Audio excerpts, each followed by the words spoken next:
बहुत परिचित सुदर्शन सिंह का लेख आता था, पढ़ो समझो और करो। एक बार मुजफ्फरनगर उत्तर प्रदेश में उनसे चर्चा हुई। उन्होंने कहा कि देखिए, मैं क्षत्रिय कुल का व्यक्ति हूँ, अपने लिए कहा, गोभक्त हूँ, मुझे भी भारत का प्रधानमंत्री बना दिया जाए तो मैं भी गोहत्या का समर्थक हुए बिना नहीं रह सकता। हमने कहा ऐसा कैसे? उन्होंने कहा, आयु में वो मुझसे बहुत बड़े थे लेकिन मेरे पर बहुत आस्था रखते थे। उन्होंने कहा कि जब कोई भारत का प्रधानमंत्री बनता है या बनाया जाता है, 6 महीने की सीमा में उसके पास गुप्त संदेश आ जाता है। उसके कानों के पास एक विचित्र आवाज़ गूंजने लगती है, नेहरू जी की तरह प्रसिद्धि चाहिए या मौत चाहिए।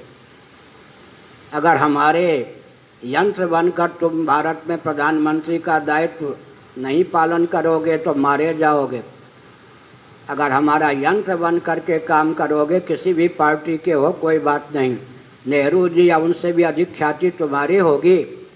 वहाँ जा कर के गोभक्त भी गोहत्यारे के रूप में ऐसी गंभीर व्यूह रचना होनी चाहिए, उसकी कमी। गोरक्षा के नाम पर सम्मेलन भी होते हैं, लेकिन गोहत्या के स्रोत क्या क्या हैं और गोवंश की हत्या रुकती क्यों नहीं है? क्योंकि सन 66 भी तिहाड़ जेल में 52 दिनों तक बंद था और हमारे पूज्य गुरुदेव स्वामी करपात्री जी महाराज के को मारने की योजना थी। तिहाड़ जेल में खूनी कैदियों को 24 घंटे पहले लोहे के डंडे देकर छोड़ दिए गए थे। संतों पर लोहे के डंडे बरस रहे थे। हमारे पूज्य गुरुदेव की आंख में लोहे की सलाका, लोहे की सुई चुभा दी गई थी। तो जो यातना स्वतंत्र भारत में गोभक्तों को प्राप्त हुई है, 1400 गोभक्त जो कि शांत होकर केवल गोवंश की रक्षा पर प्रवचन सुन रहे थे, उनको गोली से भुनवा दिया गया।